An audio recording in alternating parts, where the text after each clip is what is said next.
Actually, Don started it when he couldn't get a role at Playcrafters. He tells us that story all the time.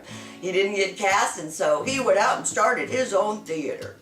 The park board, whatever they called it at that time in Rock Island, offered him money to do a play, and he went around and saw that circle of columns and went, Greek play. Don unlocked the door of the stage house there in the park, and we got the door open, and that place was packed from floor to ceiling with the stage itself, scenery, I mean everything.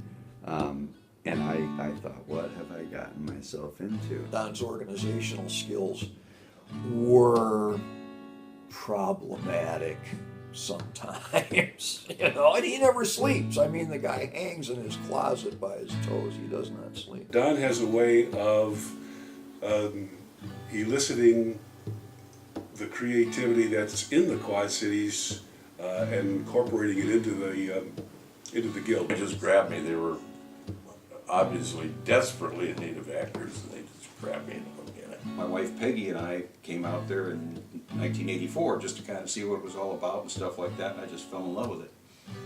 So, yeah. And you know, Don being the big influence he was on everything, that was a big part of it too. There were no blueprints, no plans, no nothing. Don took a little piece of paper and kind of sketched out, this is what needs to happen. And he kind of put it in front of us. In those days, Don Wooten directed everything, and we would rehearse for a couple hours. We'd take an hour break because he was a weatherman for WHPF, so we'd go to get tacos, then we'd rush back, and then we'd do another 2 hours.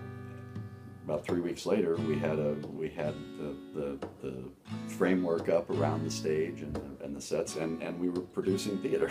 I just loved being in the park.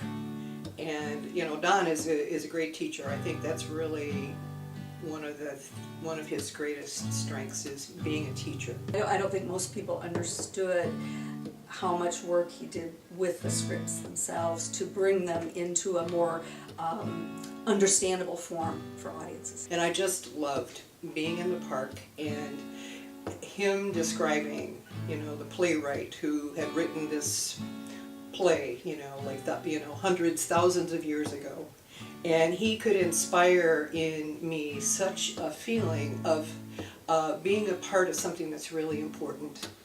Even though maybe my part in the play was, you know, small, but I just had this sense that there was a direct connection from this ancient Greek playwright to me standing in the park, and that I was part of something that was really significant.